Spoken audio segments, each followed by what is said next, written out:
Kisah Ambo Upe dan Burung Elang. Kisah dari Provinsi Sulawesi Selatan, tempatnya di Bone. Provinsi Sulawesi Selatan terletak di kawasan pesisir selatan Pulau Sulawesi. Provinsi yang memasuki zona waktu Indonesia Tengah ini memiliki ibu kota yang terletak di Makassar.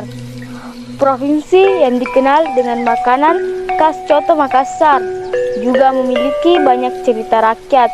Salah satu cerita rakyat yang ada di Bone yang masih dikenal hingga sekarang adalah kisah Ambo Upe dan Burung Elang. Pada zaman dahulu kala, tersebutlah seorang kepala desa yang bernama Ambo Ase. Ambo Ase memimpin sebuah desa yang sebagian besar warganya memelihara kerbau. Ambo Ase memiliki seorang anak laki-laki yang diberi nama Ambo Upe. Ambo Upe yang dikenal sebagai anak yang rajin dan berbakti kepada orang tuanya. Karena sifatnya tersebut, Ambo Upe dipercaya oleh ayahnya untuk mengembalakan kerbau. Suatu ketika hari sangat terik, Ambo Upe yang sedang mengembalakan kerbau memutuskan untuk beristirahat di bawah sebuah pohon yang rindang. Ketika sedang beristirahat, tiba-tiba seekor anak burung jatuh di dekatnya. Ambo Upe sedang mengambil anak burung tersebut. Ketika diperhatikan, ternyata seekor anak burung elang. Terdapat luka-luka kecil di badan anak burung tersebut. Ternyata kamu seekor burung elang. Tapi di mana indukmu? Bagaimana kamu terpisah dengannya? Ada beberapa luka di badanmu. Jangan khawatir, aku akan menyembuhkan lukamu dan memeliharamu. Anak burung elang yang dipelihara dengan baik oleh Ambo Upe tumbuh menjadi burung elang dewasa. Setiap hari burung elang tersebut selalu mengikuti Ambo Upe yang mengembalakan kerbau. Ambo Upe tidak pernah memasukkan burung elang tersebut ke sangkar atau mengikatnya dengan tali seperti biasanya ketika hari sangat terik. Ambo Upe yang sedang mengembalakan kerbaunya beristirahat di sebuah pohon yang rindang. Angin sepoi-sepoi segera membuatnya tertidur. Ketika sedang tidur, itulah seekor kalajengking datang dari atas pohon dan hampir menyengat kepala Ambo Upe. Namun burung elang lebih cepat bertindak dengan mematuk kalajengking tersebut. Akibatnya Ambo Upe terbangun karena terkejut. Wah, burung elang, kau menyelamatkanku dari sengatan kalajengking. Suatu ketika desa tempat tinggal Ambo Upe diresahkan banyaknya kerbau milik warga yang hilang. Ambo Ase selaku kepala desa pun menjadi gelisah dengan masalah ini. Upe, belakangan ini desa kita ada masalah dengan banyaknya kerbau yang hilang. Sampai saat ini kita tidak tahu siapa penyebabnya. Saya harap kamu jangan terlalu jauh mengembala kerbau. Setelah berbicara dengan ayahnya, Ambo Upe justru mengembalakan kerbau jauh dari kampung.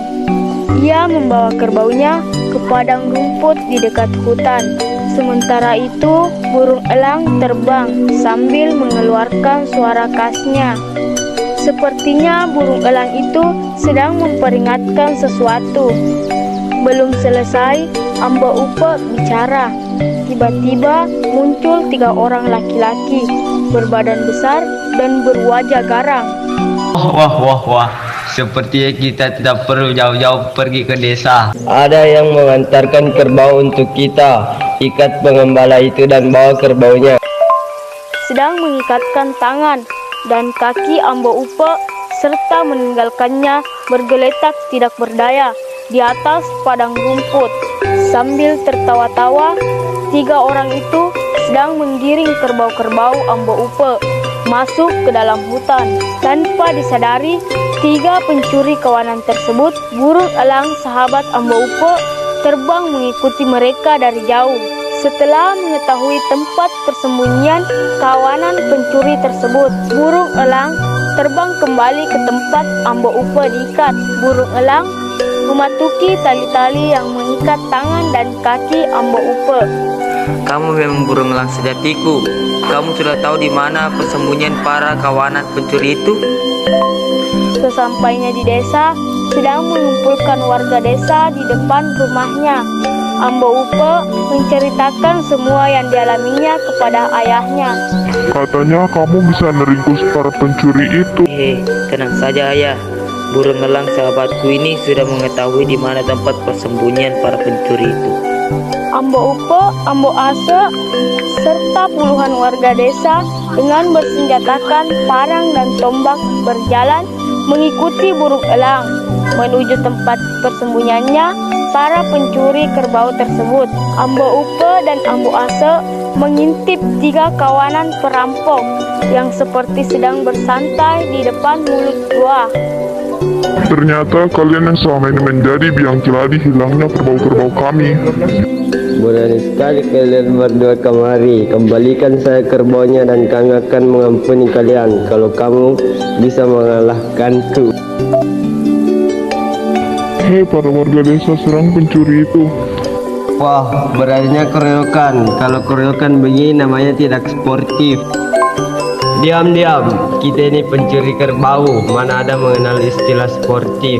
Tiba-tiba puluhan warga desa dengan senjata terpunus berloncatan dari balik pohon, menyerang para tahanan pencuri. Kawanan pencuri yang tidak menduga adanya puluhan orang bersenjata datang menyerang, langsung lari tunggang langgang. Beraninya keroyokan. Kalau keroyokan begini namanya tidak sportif. Diam, kita ini pencuri kerbau. Kawasan pencuri kerbau tersebut sepertinya berhasil lolos dari kejaran warga desa. Sambil berenang di sungai yang dalam, mereka mengejek warga desa yang melihat mereka dari atas. Sepertinya para warga desa itu tidak berani melompat ke sungai yang dalam itu. Hei, kenapa kalian tidak melompat ke sungai sini? Kalian tidak bisa berenang ya? Atau kalian sebenarnya takut kepada kami? Hahaha. Hei kalian bukan mencuri kerbau, kami ini jago berenang dan kami tidak takut kepada kalian. Kami hanya takut kepada buaya yang berkeliaran di dekat kalian. Tanpa disadari oleh sekelompok kawanan pencuri tersebut, ternyata beberapa ekor buaya besar sudah ada di sekitar mereka. Para buaya itu terlihat sangat lapar. Ini ada kata pepatah, ulas kepada mulut harimau, masuk kepada mulut buaya. Setelah para pencuri itu mati dimakan buaya sungai, warga desa pun kembali tenang. Kerbau yang hilang telah kembali dan mereka tidak khawatir kehilangan kerbau lagi. Dan seperti biasanya, Ambo Upe mengembalakan kerbau-kerbaunya di padang rumput bersama sahabatnya si burung elang.